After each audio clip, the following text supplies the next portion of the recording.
assuming everybody's pretty much done. Should be by this time. No. So the next, as I mentioned last week, the next 2 weeks, meaning this week and next week, we'll spend wrapping up the plan. So I'm going to show you, I started going into this last week about things we want to look at once you have all your data into the plan and double check. And then often we have to go back and kind of fix things and modify things to make sure the plan kind of meets the regulations and the standards. And I started talking about it last week, and then I realized that it was a lot and that I would just wait and talk about it this week now that you have all your information in, and hopefully you can go back today and check on those things. Just make sure everything's aligned, and Lindsay and Ivy and others know what to be looking for. So that next week, we're just reviewing plans, which would be great. And we were talking about making sure we have an option to print them off so that if you're done, we can print them off and get them into your binder. And then you can take your binder home and you'll be done with us. So that is the goal. We will talk about record keeping next week. There are, record keeping requirements through, the state regulations. And goCrop has a mobile app that you can download on your device, your phone or an iPad, and you can keep your records from that, which is pretty slick and easy to do. And it makes it a lot easier when you're updating your plan if the records are already in there. So keeping them throughout the year is always really helpful, although most people don't do that. Some people do, but even if you keep them on paper, totally fine. Do we still have those little record keeping books? I don't even know if yeah, the little ones. We have some little record keeping books we can bring. So keeping it on paper is fine. You don't have to put it into goCrop, but it's definitely handy when it's in there, because then you can update your plan a lot easier and also print out reports, as needed for the state. And if you're certified organic, super duper handy, because then you can print those reports out for your inspection, which is really nice as well. Okay, so I'm gonna show you a few things in goCrop. Sarah and Jeff, can you see that? No, I gotta share my screen. I just answered my own question. There we go. Now we can. Okay, now Sarah and Jeff, can you see that? Yeah, we got it. Or anybody? Yep.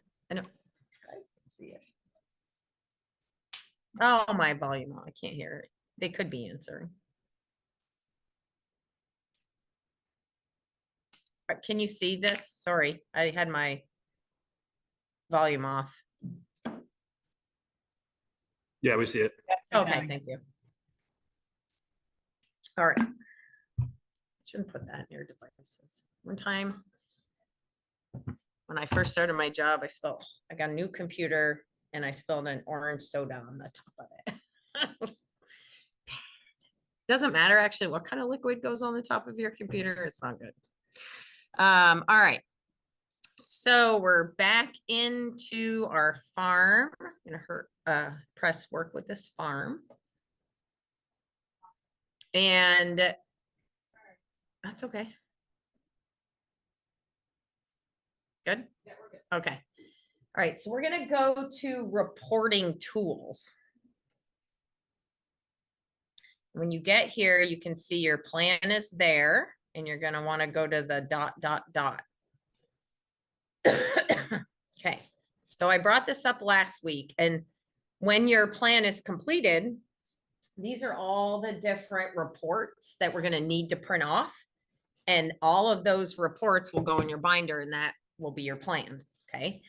So there's a button right here that says combined report, and then combined report with grazing. So combined report will take all of those reports and put them into one document so that you're not, opening all of them and printing each one off. So it's really convenient. So when you're ready for someone to review your plan, that's what you'll want to hit, and hopefully it'll generate a nutrient management plan. If there are errors in your plan, it'll let you know. It'll let you know sort of, kind of where they are, and you'll need to go back and fix them so that you can actually generate a plan, right? Okay, so there's the farm summary. That should be completed already. And hopefully, yeah, I was gonna say well, it's the Alienware. That's what this is. And it's that thing sucking all the brain power out of the room. Okay, so this is the kind of cover page of your nutrient management plan. All right, so that's the first report. This is really. And then you'll continue to look through all of these and make sure they're completed. Now, today, if you have everything in the plan, there's a couple of reports in particular that I want you to look at. So the first one is the manure drawdown, and I showed you that last week. So to meet the standard, you have to show that you're able to spread the manure that's being produced on your farm on the acres that you have available. And in a year's time, you have to spread all of the manure. So remember, a year's time is October of 2022 to September 30th of 2023. So any manure that you applied to fields in your plan that was, let's say, October, November, December of 2023 will not come out of this drawdown. It'll come out of next year's drawdown. Okay. So it is important that you put in any manure that you applied in the fall of 2022. Otherwise, you may end up with an excess here because it'll think you didn't spread enough manure. Does that make sort of sense? Okay, so you'll need to open up this report and look at the balance, and the balance needs to be plus or minus 10% of your total volume. Okay, so it doesn't have to be exactly zero. It can be plus or minus about 10% of the total. That's kind of the allowable limits. Okay, so you want to look at this and make sure you're in that range. And if you're not, there's 3 things we have to do. If you've spread more than you have, which happens, and you weren't really sure how much you were putting on the fields anyway, you may need to go back and adjust the amount. Really one way or the other. If you put on more than you had or less than you had, are you certain about the quantities that you're putting on the field? Okay, so you can adjust those, which is a pain because you got to go back to every field and make the adjustment. The other thing that could happen is that the volume of manure doesn't really reflect what's on your farm. So these are generally, for most people, these are calculations, right, they're guesstimates. If you have records, and your records are really good, you can use your own information in here, which is especially helpful if you're, composting manure and the volume that you start with is a lot less than what you end up spreading. So having your own records can really help kind of dial in on what the volume is, because the calculators that we have to use don't take into account decomposition, right? So if you have a stack and it sits out there for a year, or you're actively managing it and turning it, the volume can reduce by half. Okay, so you might need to check those numbers, but when we're finished, this has to be plus or minus 10% of the total volumes. All right. Manure sources, that's just going to show the different stacks and pits, et cetera, that you have. The field inventory is going to list all the fields. And looking at this is really important because we'll catch a lot of errors here. And the most common errors we see are right here under where T is listed. Sometimes people put their soil loss there, not T for that soil type. This is the rotation soil loss. So it's not the individual soil loss for that year. That's what's over here. So just double checking this sheet, we often find just little mistakes. So you can go back and change those pretty easy. Right here, it says how our yield goals were determined. I said this on the first day, I believe. This should not say based on last year's year yields, based on historical records. The state wants to know how you actually keep track of yields. So you might be counting bales or loads, but they want to know how you determine like actual yields. So just check that you've done that. Okay, so this farm nutrient balance is a big one. So you want to take a look at that today.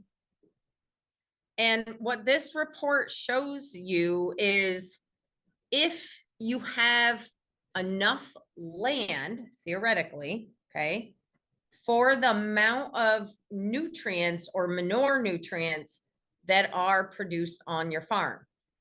So you can see here that I only have not very many acres, 26, and I'm producing 1 million gallons.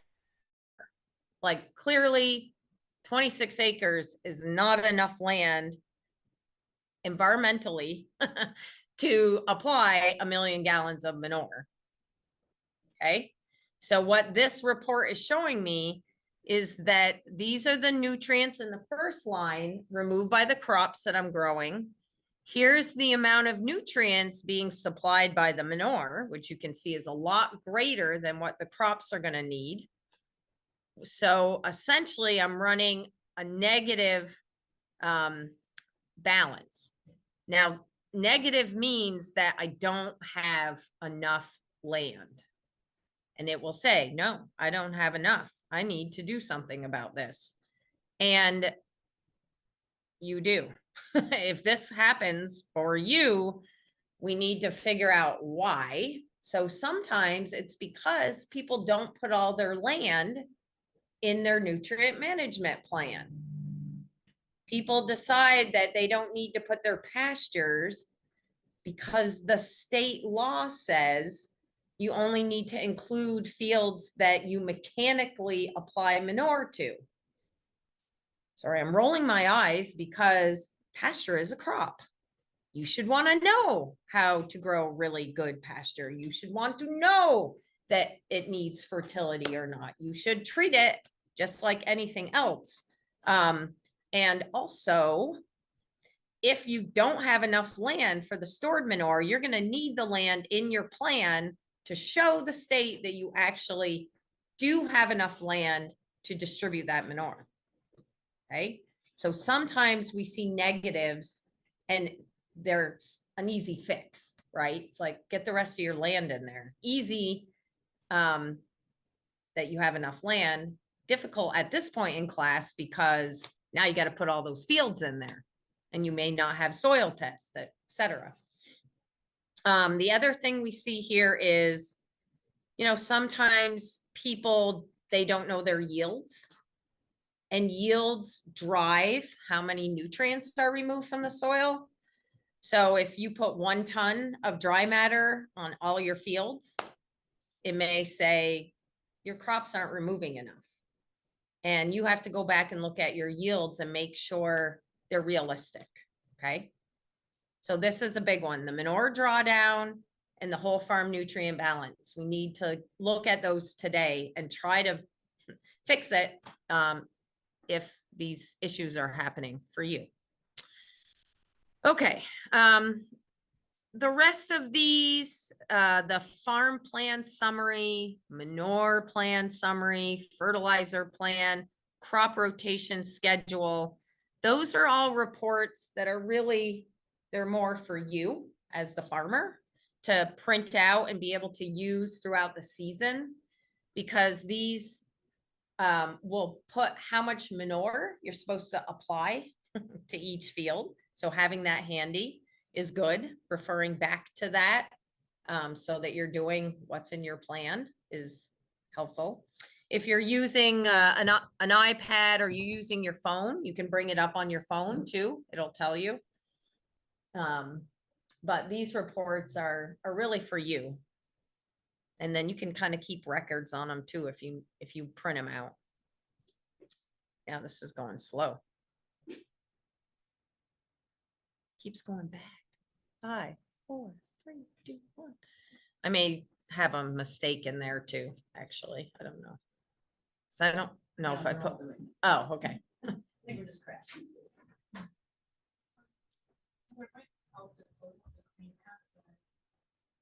Where is that? Right there?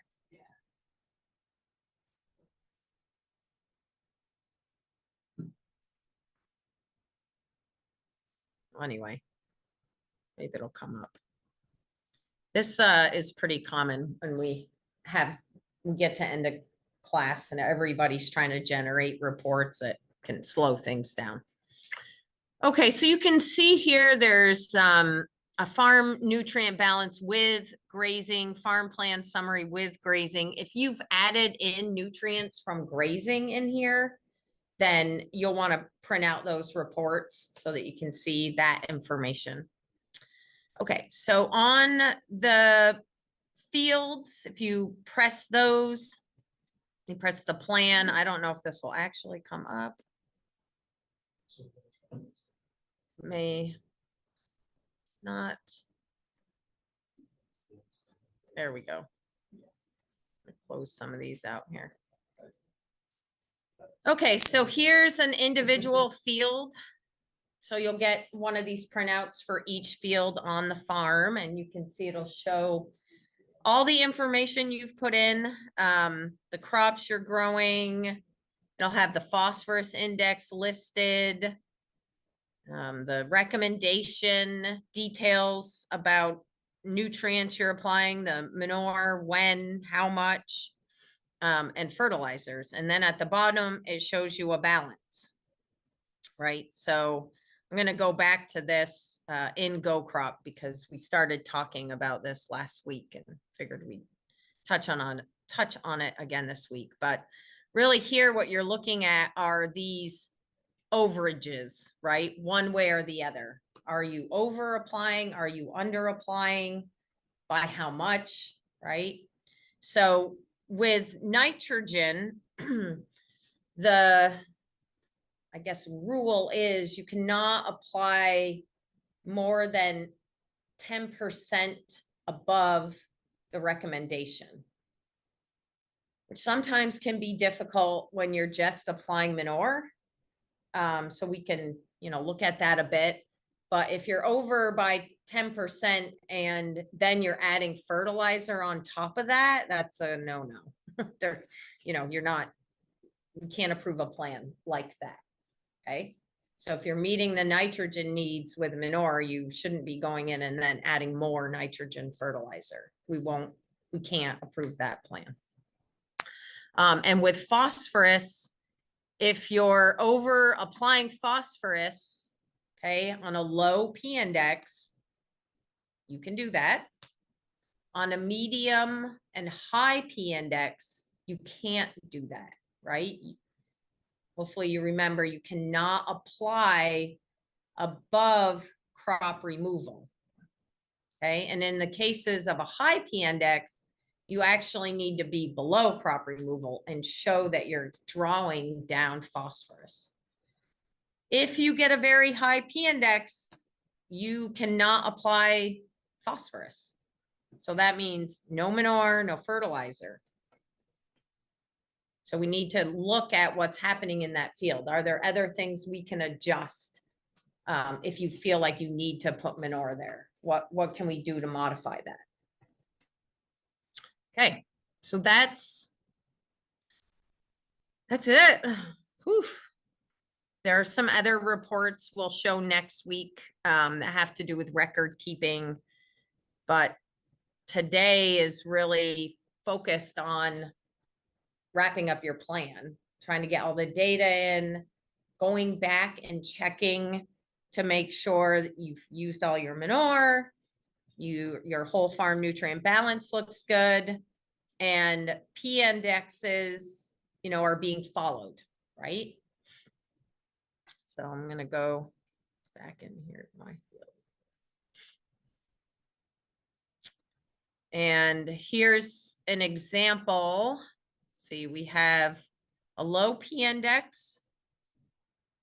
Phosphorus levels are low. And then I go up here and I'm still need 61.5 pounds of phosphorus. So you have some wiggle room here. You could add more manure if you wanted to. And you're able to do that with a low phosphorus index. So again, you can go in and add another manure application, not for February, because you can't do that.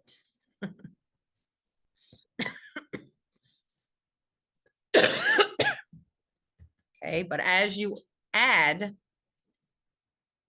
that P index is going to change, right? The more manure you add, even though it said we could do that, at some point, the numbers will go up. So the P index went up a bit, but it's still low. So you're still okay. All right. Let me go back to my other example. That was the one I had last week that was high. Okay. So here again, we have a low P index, but we have high phosphorus level.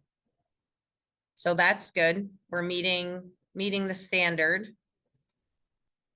But I really want to put more manure on this field. It's a hay field. I usually put on one more application. Oh, shoot. I didn't put in my fall application. Crap. So I better go back and do that. Forgot about that one. Putting that in.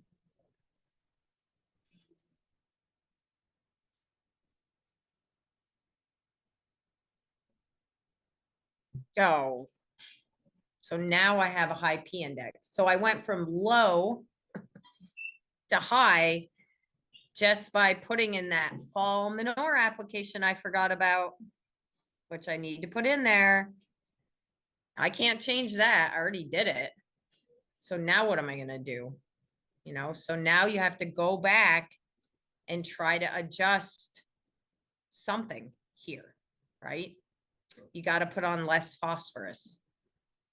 Now, this is a hay field. If it was a corn field and I didn't incorporate it in the winter or in the fall, I could go back.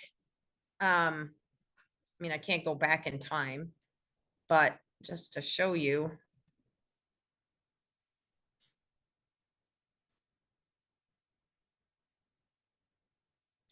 If I had of incorporated the manure, the P index would have went down to medium. Okay. So if it's medium, am I in the clear now?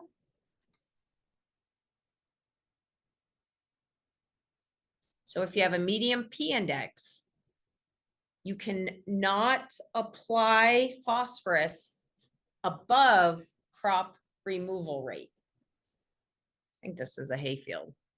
Crop removal is 15 pounds per ton of feed. So it's 60. So let's say we had 4 tons, 15 times 4 is 60. So the crop's gonna remove 60 pounds of phosphorus. I'm putting on 96 more than I should. So it's too much, right? Remember I said you can check, hit show crop removal rate. And it shows that I'm still 36 pounds beyond what the crop needs.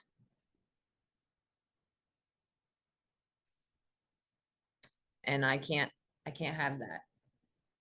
So I got to go back in here and make some adjustments. So I either have to put on less manure. Sometimes you can change the timing of when you apply it.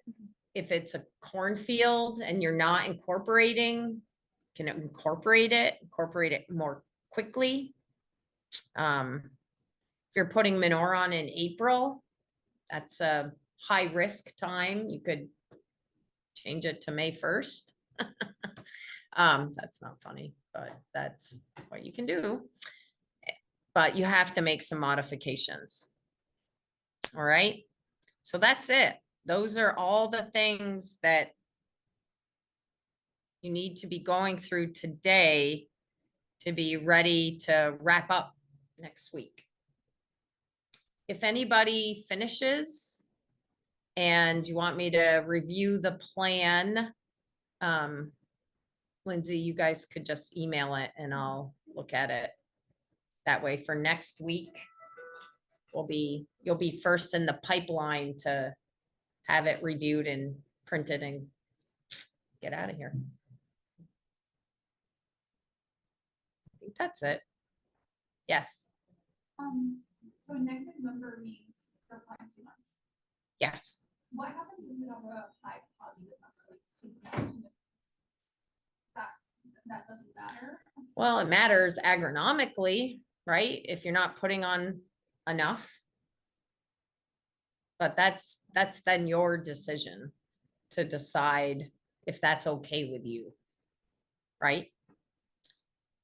But from a regulatory standpoint, the state says you can't over apply by, beyond the crop removal rate for a medium and high P index and very high.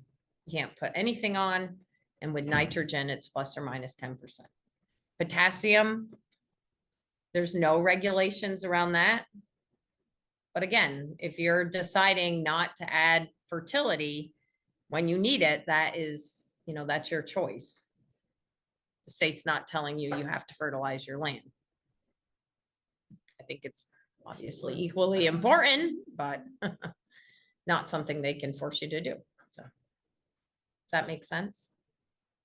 Are there options for increasing potassium? Maybe everybody else knows this, but are there options for increasing only potassium, like amendments? Yep. So there's many types of fertilizers in particular. If you're buying any kind of organic based fertilizer, so I think I mentioned this last week, anything that used to be living now is dead and has been ground up into some kind of bagged organic fertilizer.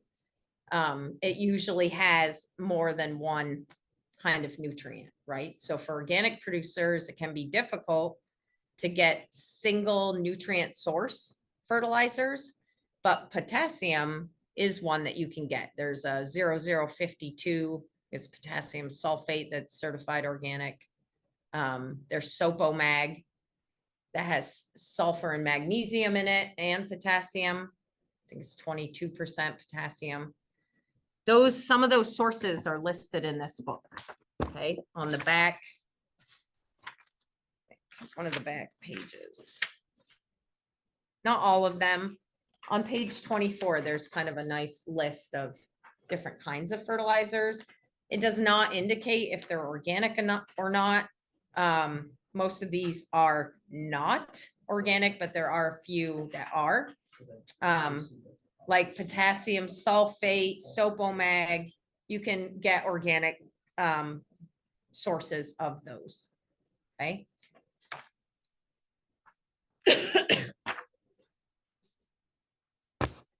And I think I mentioned as well that wood ash also is a good source of organic potassium.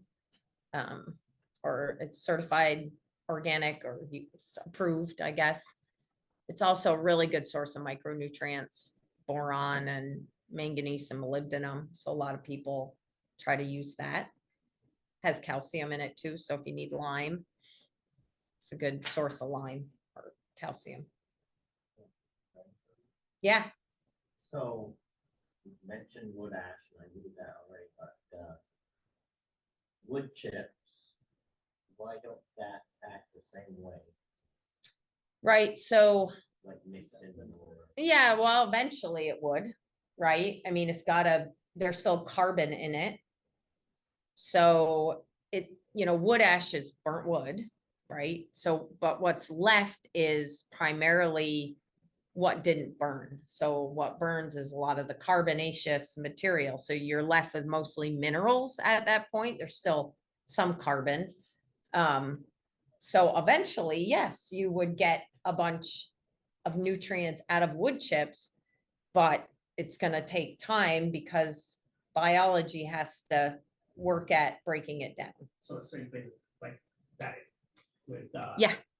Yep. So with sawdust, Breaks or- down faster than wood chips or. potatoes. right, but it still takes time. So remember when we talked about the nitrogen cycle, the microbes, they need a balanced diet too. So when you give them something to eat, if it doesn't have exactly what they need to break it down, like a wood chip, they're going to find it elsewhere. So they'll take nitrogen out of the soil, what's available, and use that to help them break down the wood chip. So in the very short term, you can kind of lose nutrients when you put on products like that in the short term, because the microbes want to eat it, but they don't have enough nitrogen to actually be able to do it. So they'll take it out of your soil and put it towards breaking down the wood chips. And that's when you'll see the grass turn yellow or the corn turn yellow in those spots, because they're taking whatever's available to break it down. But over time, it all cycles through. I filled up my bunker with wood chips, set it fire. Yep. How much would it have to burn down to ash? Oh my gosh. Completely, or like they I don't know. charred? I don't know. I mean, to be like wood ash, it would have to be burned like in a wood stove, right? I mean, essentially, that's kind of what they're doing.